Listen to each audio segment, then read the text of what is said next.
Menyambut bulan suci Ramadan yang akan disampaikan oleh Nur Aina Nabila dengan nomor induk mahasiswa 0111101003 Prodi Komunikasi dan Penyiaran Islam A semester 7 Fakultas Dakwah dan Komunikasi UIN Sumatera Utara.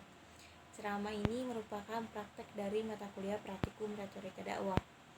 Yang saya hormati Bapak dosen pengampu mata kuliah Praktikum Retorika Dakwah, Bapak Dr. Azhar MA. Yang saya hormati dan saya banggakan saudara-saudariku sekalian. A'udzubillahi minasyaitonirrajim. Bismillahirrahmanirrahim. Assalamualaikum warahmatullahi wabarakatuh. Alhamdulillahilladzii na'maduhu wa nasta'inuhu wa nastaghfiruhu wa na'udzubillahi min syururi anfusina wa min sayyiati a'malina may yahdihillahu fala mudhillalah wa may yudhlil fala hadiyalahu wa hadiyan mursyidan. Asyhadu an la ilaha illallah wa asyhadu anna Muhammadan rasulullah la nabiyya ba'da amma ba'du. Pertama-tama dan yang paling utama, marilah kita panjatkan puja dan puji syukur kita atas keharibaan Allah Subhanahu wa Ta'ala yang telah memberikan kita rahmat dan karunia-Nya sehingga kita dapat merasakan nikmatnya hingga detik ini. Salawat bertangkaikan salam kita persembahkan kepada baginda alam Nabi besar Muhammad sallallahu alaihi wasallam. Allahumma shalli wa sallim wa barik alaih. Semoga kita mendapatkan syafaat beliau, pertolongan beliau di yaumil akhir kelak. Amin amin amin ya rabbal alamin. Qala Allah Ta'ala fil Qur'anil Karim, a'udzu billahi minasyaitonir rajim. Bismillahirrahmanirrahim. Ya ayyuhalladzina amanu kutiba 'alaikumus shiyam kama kutiba 'alal ladzina min qablikum la'allakum tattaqun. Wahai orang-orang yang beriman, diwajibkan atas kamu berpuasa sebagaimana diwajibkan atas orang-orang sebelum kamu agar kamu bertakwa. Al-Qur'an surah Al-Baqarah ayat 183. Saudara-saudari yang dirahmati Allah Subhanahu wa taala. Dalam Al-Quran, Islam menjelaskan bahwa Allah Subhanahu wa Ta'ala mewajibkan umatnya untuk berpuasa. Kutiba alaikumus syiyam, kutiba telah dituliskan, telah ditetapkan, telah diwajibkan. Dan ada beberapa amal-amalan yang bisa kita lakukan di bulan Ramadan yang tidak atau bisa dikatakan jarang dilakukan di bulan-bulan lainnya. Yang pertama adalah sahur. Sahur sangat dianjurkan sebelum memulai puasa. Rasulullah Shallallahu Alaihi Wasallam bersabda dari Anas radhiyallahu anhu bahwa Rasulullah Shallallahu Alaihi Wasallam bersabda, makan sahurlah karena sahur itu barokah. Hadis riwayat Bukhari dan Muslim. Selain itu Rasulullah Shallallahu Alaihi Wasallam bersabda dari Abi Said Khudri radhiyallahu anhu bahwa Rasulullah Shallallahu Alaihi Wasallam bersabda, sahur itu barokah, maka janganlah kalian tinggalkan meski hanya dengan seteguk air. Sesungguhnya Allah dan malaikatnya bersalawat kepada orang-orang yang sahur. Hadis riwayat Ahmad. Yang kedua adalah menyegerakan berbuka puasa. Dikutip dari buku Ramadan Antara Syariat dan Tradisi oleh Ahmad Sarwat LCMA, para ulama sepakat bahwa berbuka puasa disyariatkan ketika matahari terbenam yang menandakan datangnya waktu maghrib. Dari Saleh bin Sa'ad bahwa Rasulullah SAW bersabda, umatku masih dalam kebaikan selama mendahulukan berbuka. Hadis riwayat Bukhari dan Muslim. Yang ketiga adalah salat tarawih dan salat malam. Salat tarawih dan salat malam memiliki banyak keutamaan. Sebagaimana disebutkan dalam hadis dari Abu Hurairah radhiyallahu anhu bahwa Rasulullah Shallallahu Alaihi Wasallam bersabda, barang siapa yang salat malam pada bulan Ramadan karena iman dan mengharapkan ganjaran dari Allah, maka akan diampuni dosa-dosanya yang telah lalu. Hadis riwayat Bukhari dan Muslim. Yang keempat adalah memperbanyak bacaan Al-Quran. Saudara-saudara yang dirahmati Allah Subhanahu wa taala, bulan Ramadan adalah bulan Al-Quran, di mana di dalam Ramadan Al-Quran ayat pertama dalam Al-Quran diturunkan. Pada bulan Ramadan juga Al-Quran diturunkan dari Lauhil Mahfuz. Berdasarkan Al-Quran, bertadarus Al-Quran selama bulan Ramadan termasuk kebiasaan yang dilakukan oleh Rasulullah Shallallahu Alaihi Wasallam. Diriwayatkan dari Ibnu Abbas menjelaskan Rasulullah Shallallahu Alaihi Wasallam adalah orang yang paling dermawan. Kedermawaan beliau meningkat pada bulan Ramadan, yaitu ketika datang Jibril setiap malam Ramadan, ia bertadarus Al-Quran dengan Rasulullah. Hadis riwayat Bukhari dan muslim. Yang kelima adalah memperbanyak sedekah. Memperbanyak sedekah sangat disunahkan saat kita sedang berpuasa, termasuk diantaranya adalah memberikan keluasan belanja pada keluarga, berbuat ihsan kepada famili dan kerabat, serta memperbanyak sedekah. Yang keenam adalah memberikan makanan orang yang berpuasa. Ada sebuah hadis dari Zaid bin Khalid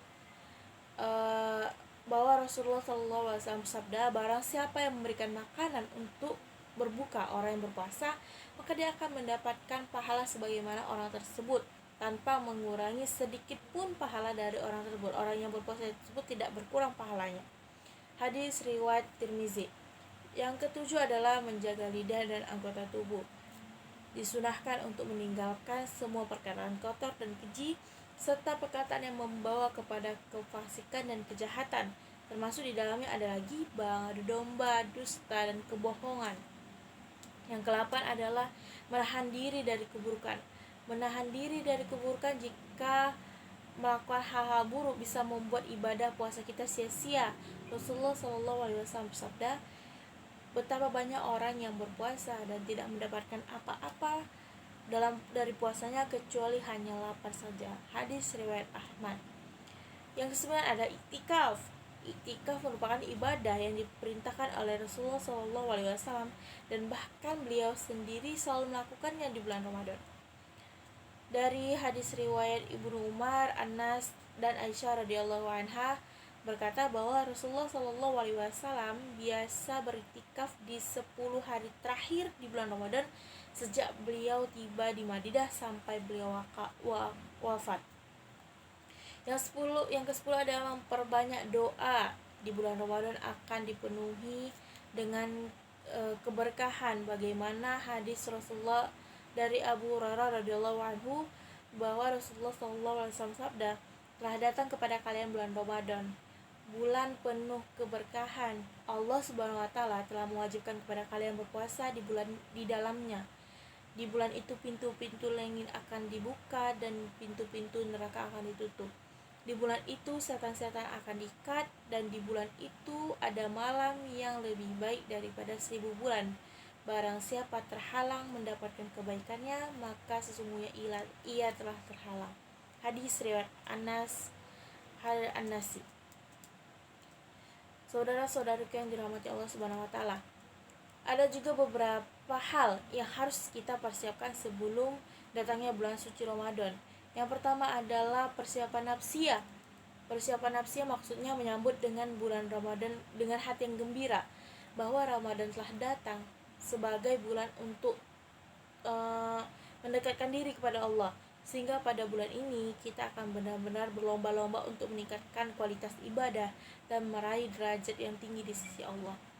Yang kedua adalah mempersiapkan ilmu. Untuk meraih amal ibadah di bulan Ramadan secara maksimal, maka diperlukan pemahaman dan yang mendalam tentang fikih puasa. Oleh karena itu, persiapan mengenai ilmu tidak kalah penting bagi seorang untuk mendapatkannya. Sebab dalam memahami fikih puasa dengan baik, seorang akan memahami dengan benar mana perbuatan yang buruk, mana perbuatan yang bisa merusak kualitas puasanya, mana perbuatan yang bisa meningkatkan kualitas puasanya. Karenanya kita harus menambah ilmu-ilmu mengenai fikih mengenai puasa. Selanjutnya adalah persiapan jasadiah. Tak dapat dipungkiri bahwa aktivitas Ramadan banyak memerlukan kekuatan fisik, misalnya berpuasa, qiyamul lail, membaca Al-Quran, dan ibadah-ibadah lainnya. Dalam kondisi fisik yang prima, kita dapat melakukan ibadah-ibadah dalam bulan Ramadan tersebut dengan semaksimal mungkin. Namun jika kondisi tubuh kita tidak fit, maka kita akan kurang dalam menjalani ibadah-ibadah yang ada di bulan Ramadan. Padahal amalan yang ada di bulan Ramadan tak dapat diganti dengan amal-amalan bulan lainnya. Oleh sebab itu, sebaiknya kita menyiapkan kondisi fisik dari jauh-jauh hari sebelumnya. Yang keempat adalah mempersiapkan malia atau keuangan. Persiapan keuangan ini maksudnya bukan untuk mempersiapkan uang untuk melihat baju lebaran atau menyiapkan bekal pulang kampung, bukan seperti itu. Yang dimaksud dengan persiapan keuangan di sini adalah menyiapkan, mengatur keuangan untuk berinfak, sedekah dan juga zakat. Dari Tirmizi meriwayatkan sebuah hadis Rasulullah SAW pernah ditanya, sedekah apakah yang paling utama? Beliau menjawab, seutama-utamanya sedekah adalah sedekah di bulan Ramadan. Persiapan yang kelima adalah persiapan untuk anak. Selain menyiapkan diri sendiri, kita juga harus mempersiapkan anggota keluarga, termasuk anak-anak kita yang masih kecil dan baru belajar untuk berpuasa. Sebab mengantarkan anak untuk berpuasa bukan perkara yang mudah, bukan pekerjaan yang mudah.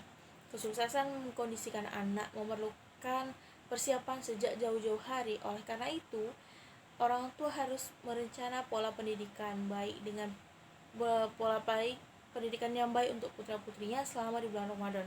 Misal membacakan cerita-cerita yang islami, memberikan permainan-permainan yang dapat diterima namun tetap bersangkut paut mengenai puasa, dan juga hal-hal apapun yang dapat diterima dengan baik dan dapat dipahami oleh anak. Mungkin ini saja yang dapat saya sampaikan. Lebih dan kurang saya mohon maaf, pada Allah saya mohon ampun. Sebelum saya menutup ceramah saya pada hari ini, marilah kita sama-sama berdoa sejenak. A'udzubillahi minasyaitonirrajim. Bismillahirrahmanirrahim. Allahumma ighfir lana dzunubana wa dzunuba walidaina warhamhuma kama rabbayana shaghira. Ya muqallibal qulub, tsabit qulubana ala dinika wa ta'atika wa rahmatika ya Allah. Allahumma takhtimna bi husnil khatimah wa la takhtimna illa bi husnil khatimah. Rabbana atina fid dunya hasanah wa fil akhirati hasanah wa qina azabannar. Walhamdulillahirabbil alamin. Billahi taufiq wal hidayah. Fastabiqul khairat. Assalamualaikum warahmatullahi wabarakatuh.